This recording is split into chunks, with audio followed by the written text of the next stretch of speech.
I remember every echo of that September morning in 1946, stepping off the train at Grand Central Terminal as the sun filtered through the soaring glass ceiling, and feeling the weight of a leather satchel containing a yellowed photograph, a tarnished silver ring tied with fraying twine, and the unsent letter I had carried with me from Germany, a letter I never had the courage to hand to her, the man I loved silently instead of speaking my truth. I had served in the Battle of the Bulge as a corporal in Patton's Third Army, seen my closest friend fall in the snow, buried him in frozen ground with my bare hands, and before he died he asked me, between shallow breaths, to protect her.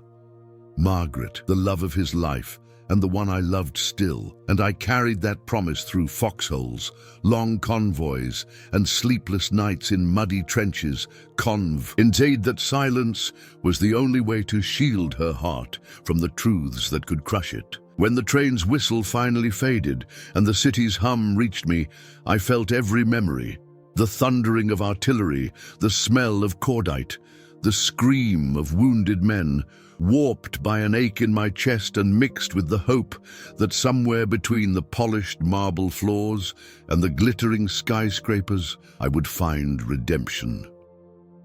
I walked through Midtown Manhattan, past storefronts rebuilt from ruins of wartime shortages, past returning veterans in freshly pressed uniforms and civilians pressed into long lines for rationed meat, and wondered, as the taxi dropped me off in front of the modest brownstone in Brooklyn where Margaret lived with her mother, if she would still know me, if the years of silence had changed me irrevocably.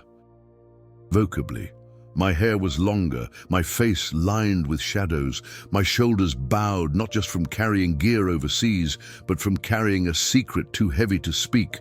But deep in my bones, I felt that the only way forward was to knock on that heavy wooden door, even if my heart trembled as though it had never learned to beat again. She answered the door, her figure framed in warm lamplight, and for a moment her eyes held the same softness I remembered from church socials and Sunday picnics before the war, and she paused as though recognizing a stranger and a ghost at once, and I realized that though I had fought explosions abroad, nothing had rattled me more than meeting her gaze after years of absence and fear. She welcomed me in with the same gentle kindness as if I were the man I once was, not the man I feared I had become. And her mother hovered nearby, offering cups of tea from delicate bone china that trembled like my voice when I thanked them.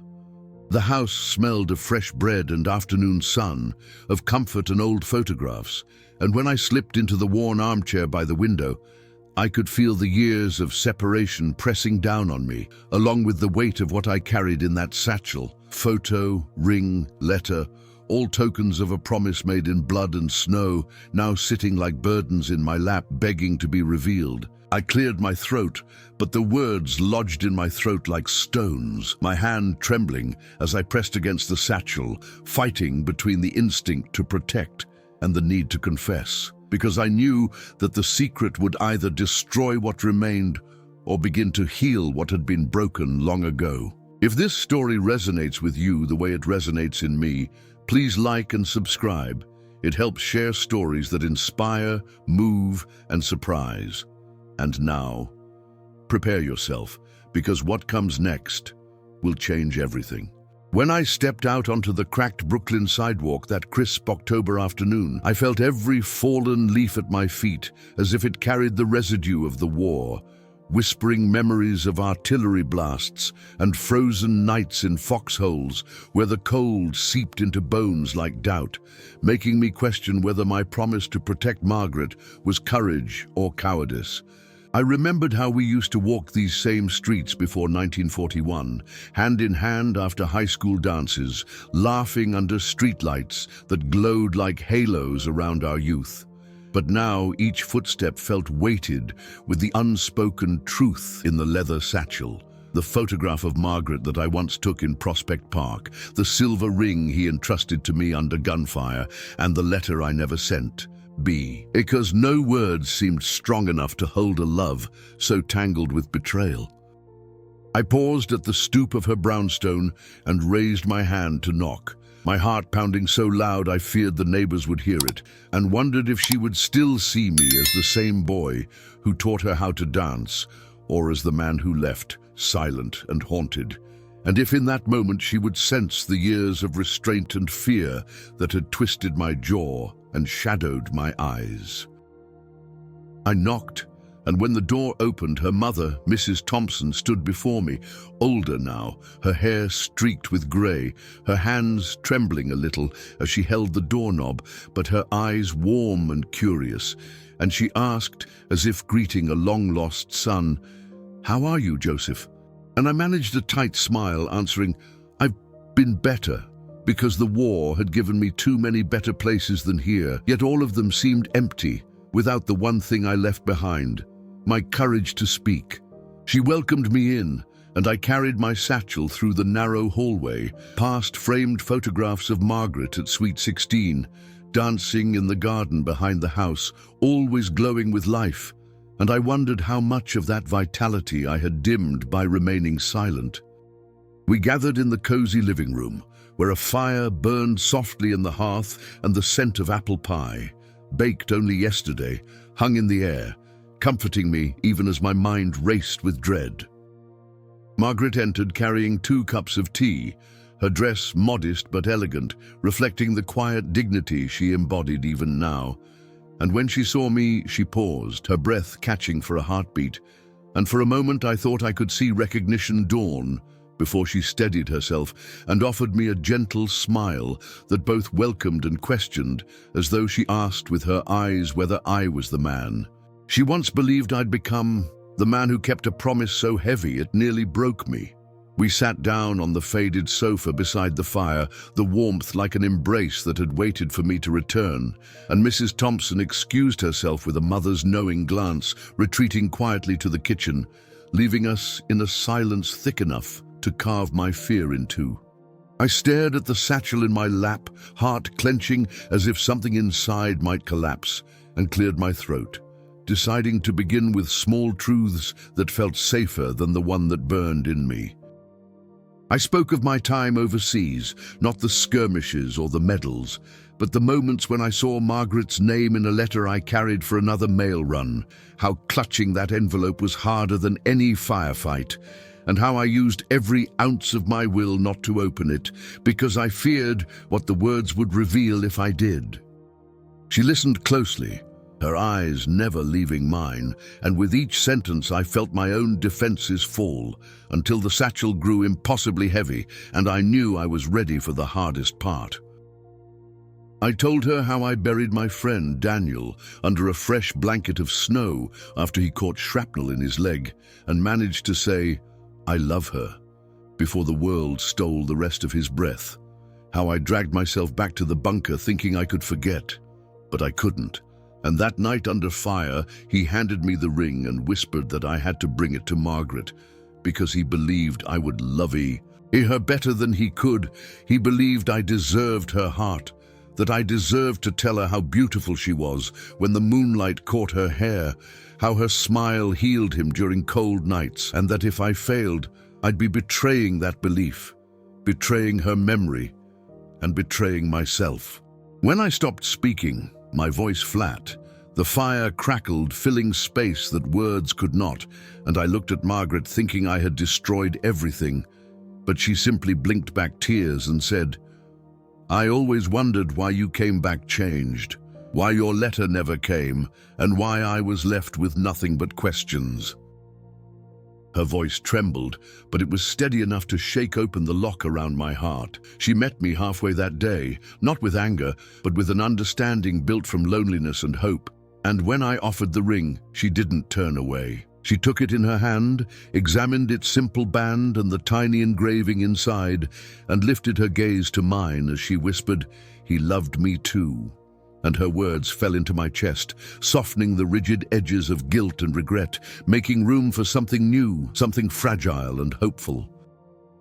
When she placed the ring on the table between us, I realized that the promise I carried was no longer just mine to bear, but ours to share, in truth instead of silence, and that whatever came next, I would no longer walk this world alone with my secret. That evening closed with us holding hands by the fire, not speaking much, but saying everything with our presence. And as I walked home under the pale moon, I felt the old burden shift, still heavy but lighter than ever before, because I finally let it be seen. The weeks that followed my confession felt suspended, as if Margaret and I existed in a fragile bubble between past and present, between echoes of war and glimmers of hope. And every morning I woke with new anxiety, wondering if she would still meet me with trust rather than pain, since the country around us was eagerly rebuilding while I carried wounds invisible to everyone else. Yet each day we worked shoulder to shoulder on the house, a modest brownstone in a row of reclaimed brick, and I felt something stirring in my chest as my hands gripped hammer and saw, pressing boards into place over rickety floors, each strike a pulse against the silence I had held too long. I watched her softly humming as the lamplight danced across her face, dust motes floating in the air like the ghosts of afternoons past. And though each plank of wood meant progress toward a home, there remained an ache deep in me, a void carved by the years of unresolved guilt, masked by sawdust and quiet conversation. One evening, as twilight draped the room in a pale glow, she paused mid-sweep of the floor, leaned on her broom, and said, "Joe, we don't have to finish building this house to build our life." And in her voice I heard hope, but also the daunting challenge of dismantling every wall I had raised around my heart. I nodded, my throat tightening, feeling for the first time that she was not merely inviting me in, but asking me to stay fully, and I realized that to do so, I had to finally lay down the burden I'd carried since the war. The next Sunday afternoon, we sat on the front stoop sipping iced tea while children played in the street, and I told her about Bastogne, about the men huddled in the snow, the hissing of bullets like cold rain, and about my friend Daniel, who clasped my arm in that frozen night and whispered that if he didn't make it, I must take care of her, must love her in his place, must tell her what he cookie. Wouldn't? She listened silently, her hand finding mine, and when I finished I said, "I'm afraid I've been living in his shadow, afraid to claim my part in your life." Her gaze softened as she squeezed my hand, and she answered, "He trusted you with his secret, with his love for me. Now you can trust me with yours, hey?" In that moment, I felt the walls inside me tremble as though decades of silence were cracking apart. That night, we sat before the fireplace, embers glowing like tiny embassies of warmth, and I pulled out the letter I had carried since Europe, cradled it in my hands as if it were both a relic and a confession. My voice trembled as I read aloud his words. How he saw my promise in the trenches, how he believed I could love her with the complete devotion he couldn't give, how he asked me to do so not to betray him, but to honor their shared history and her future. Margaret's eyes glistened, and she whispered, "He loved me too, and he loved you for carrying that love forward." Her voice cracked on the final word, but her hold on my hand was steady, anchoring me in a present that finally allowed a future. In that space of raw honesty, I recognized that the letter was not just a message from the past, but a bridge to a new chapter for us. Over the following days, I placed the letter and ring on our kitchen table, returning to them each morning with an ache that eased a little each time I touched them, acknowledging what I had hidden so long. Margaret joined me at the table, no longer with caution but with solidarity, and we made plans for tomorrow. Invitations to small gatherings, visits from neighbors who'd helped us during reconstruction, and even a tentative talk of a wedding in the spring, not rushed, but rooted in truth and shared promise. We rebuilt more than floors, we rebuilt trust. I began to speak aloud the words I'd never thought I would, "I love you." And when I said them, her smile came, full and unguarded, and settled gently over my heart like morning light. I realized healing was not an abrupt fix, but a slow tide, sometimes retreating, sometimes rushing forward, but always reshaping the shores of our bond. There were nights when the shadows still lingered, Times when I woke in cold sweat, heart pounding, caught once more in the memory of frost on barbed wire. But each time I reached out and felt her hand under mine in the darkness, I was reminded that I was no longer alone in that fight. We faced the war's aftermath together, side by side, hands entwined like armor against what remained. By summer's end, the house seemed alive. Paint dried on windowsills, curtains fluttered in open windows, and the scent of freshly cut grass drifted through rooms, alive with laughter and quiet conversation. Neighbors stopped by with casseroles and congratulations, and I watched Margaret greet each one with warmth and grace. And I understood that our secret no longer hung between us as a shameful weight, but as a silent testament to the truth that had brought us here. One evening, as we hosted a small dinner on our cherrywood table under a string of lights, I looked across at her, her face glowing in candlelight, and felt, for the first time in years, that I was home. The secret had shaped us, but it no longer defined us. I had faced my fear, honored the promise, and in doing so, given us both the foundation to truly begin building a future beyond the ruins. The war had taken so much, but it also gave me a choice to remain broken or to find in truth the path to rebuilding, not just a house, but a life worthy of the name.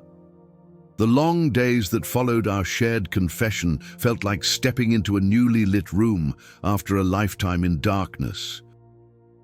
Each morning, I awoke with a cautious relief. The weight of my secret slightly lifted, and though there was still tension in my chest, I discovered that love could coexist with lingering remorse, and that rebuilding a life together meant facing remnants of the past head-on, not hiding behind them.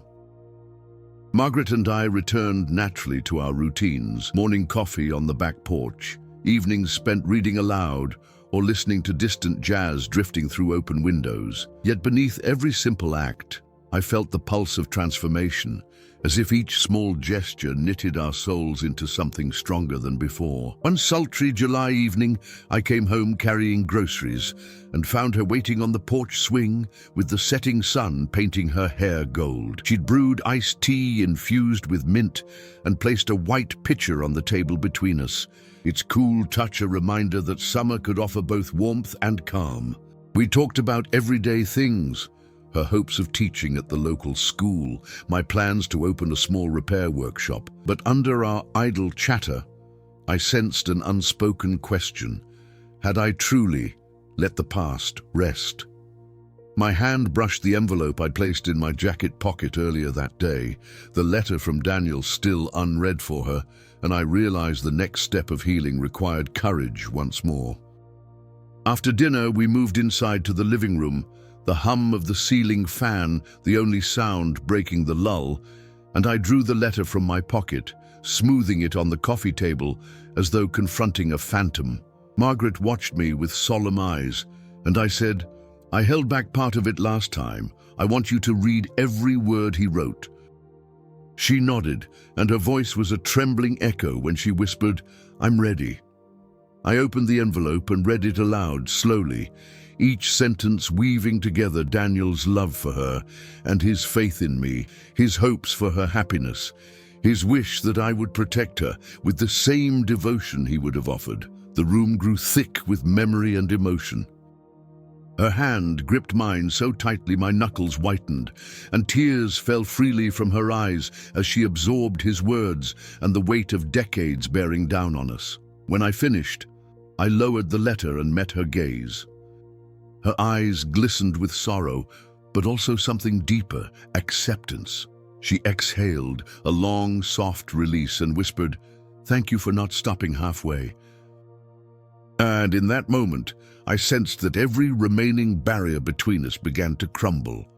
We spent that night talking until the moon dipped low, sharing stories of our lives before and after the war, reliving dreams we once abandoned, and speaking bravely about rebuilding not just floors and walls, but trust and future. We laughed, remembering childhood mischief, and cried, recalling days of fear abroad. But most importantly, we spoke of what we could build together now, hopeful and undivided. In the days that followed, I carried Daniel's letter with me to the military cemetery, where we'd placed a modest white cross above his grave. The silver ring lay in my palm as we knelt together, and I spoke aloud. He loved you.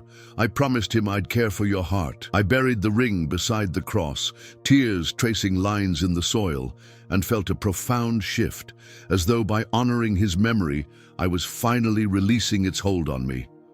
Margaret swept my arm around her shoulder, pressing close, and I understood. Our grief had birthed something sacred, a shared vow to cherish life, truth, and love. Back home, the house brimmed with life.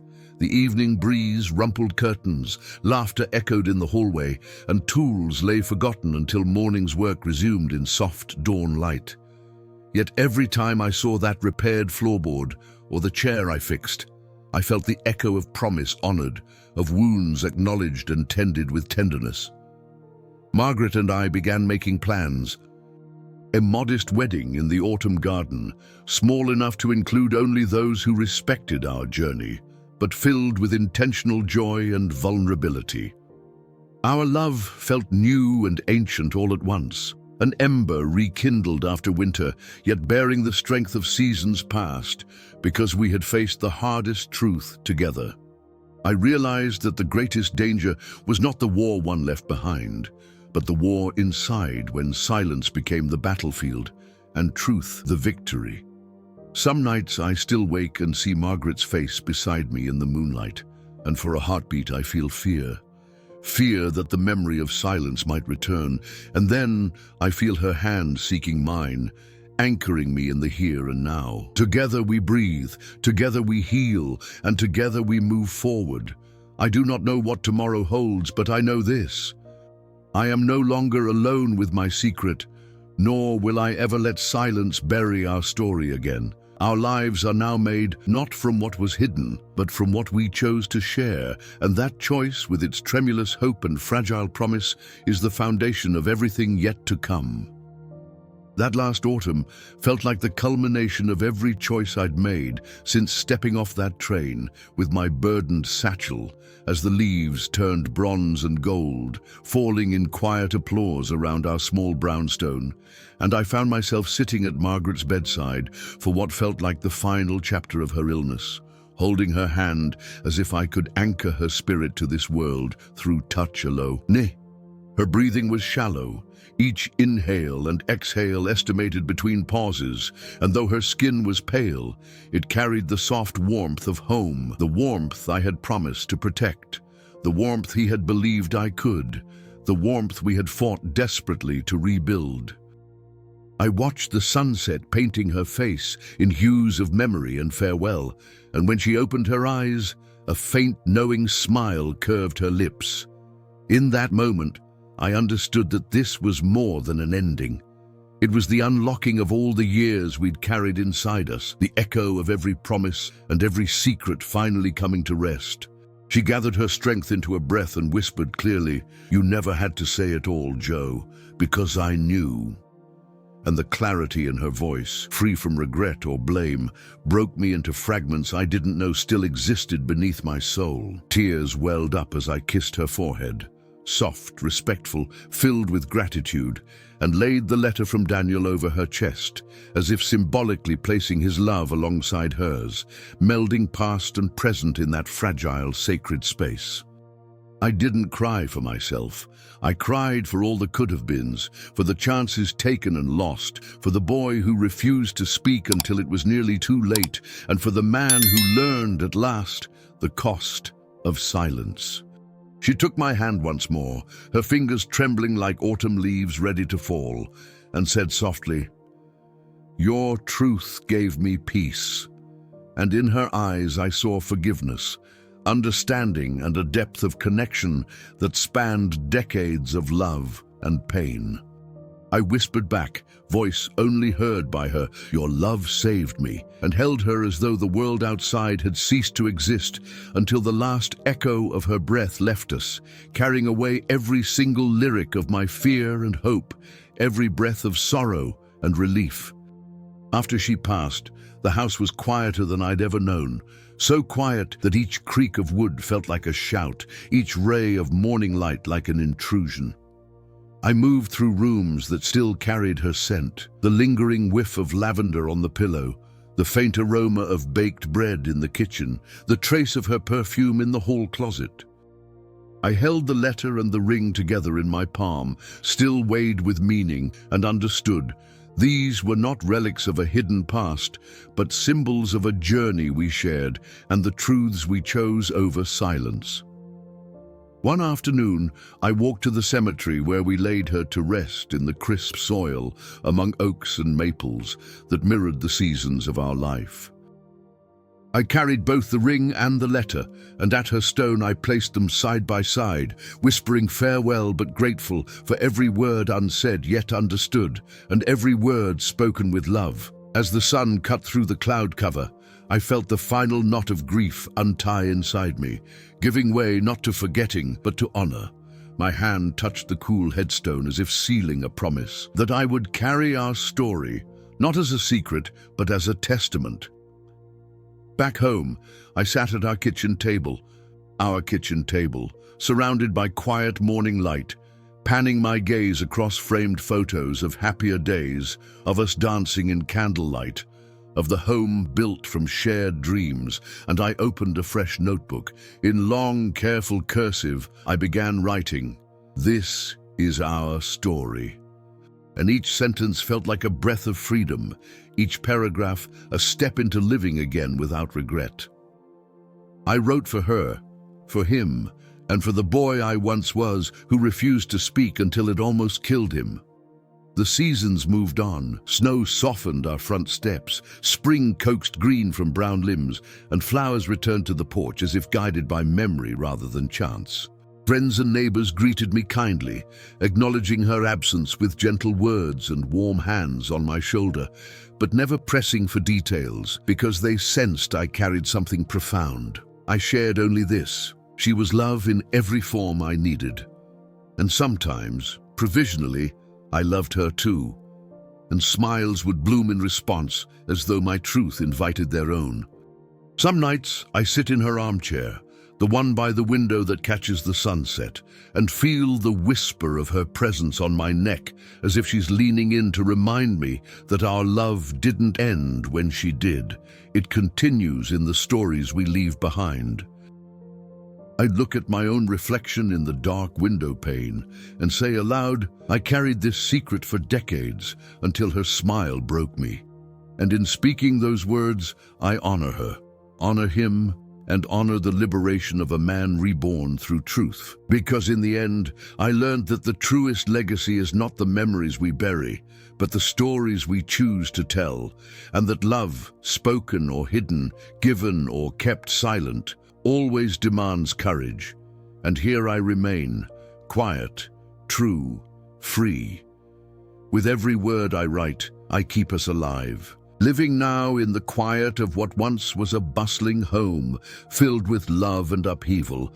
I carry the memory of Margaret in every beam of light sneaking through the curtains, and every echo of laughter that once warmed these walls. Yet I no longer carry the secret that weighed me down for decades, because the truth, spoken, honored, and shared, has lifted the heaviest of burdens and freed me to live without fear. Every morning I wake to sunlight on the hardwood floors we refinished together, and I smile at the quiet testament of a life rebuilt from honesty and trust. A life shaped not by the silence I once treasured, but by the courage I found to choose words over waiting, love over loss, and truth over shame. On the kitchen table now sits her faded teacup, chipped at the rim, still holding a drop of lavender scent, a small miracle of memory that anchors me in our past while reminding me of how deeply we built something true. Beside it rests the silver ring and the folded letter, resting peacefully like artifacts of our journey, neither hidden nor forgotten but visible and honored, reminders of the promise I kept and the love I finally claimed. In moments of solitude, I open my notebook, where I've begun to write our full story, each chapter a careful unraveling of fear and guilt, each paragraph a step towards sharing with the world what it took to heal. I think of Daniel, buried beneath the marble stone, his name carved with care beside the words "beloved friend," and I'm grateful that I carried his love forward, not as revenge against fate, but as tribute to his humanity and his faith in me, and in doing so I honored both his memory and the woman we both loved. In that gesture I learned that love can redeem even the darkest of secrets, and that promises born in pain can blossom into something beautiful if we have the courage to let them live. People often ask me, years later, how I found the strength to speak after carrying my secret for so long, and I tell them, it was Margaret's smile, the fragile, determined, forgiving smile that met me in that hospital room, the one that told me everything I needed to hear without a single word. And in her eyes, I saw the life I could have if I let go of silence. That smile broke down walls and built a bridge. It gave me permission to be whole, to be vulnerable, and to be seen. Now I spend my days tending the garden she planted, watering the lilies she loved, and letting the earth remember what it is to hold both sorrow and joy simultaneously. Each petal unfolding reminds me that beauty grows from truth and patience. And when the sun sets and the world grows quiet, I sit on the porch with my notebook, reading aloud lines that once felt impossible to speak, feeling the weight of each sentence lift as if carried away on a summer breeze. The journey from burdened silence to hopeful speech was not easy. It questioned my identity, confronted my fears, and demanded that I reckon with guilt, real and imagined. But in that struggle, I found clarity, that our stories matter, that truth can heal wounds time cannot, and that love is always worth the risk of speaking. If I had never spoken, I would have buried more than memories. I would have buried a chance at redemption.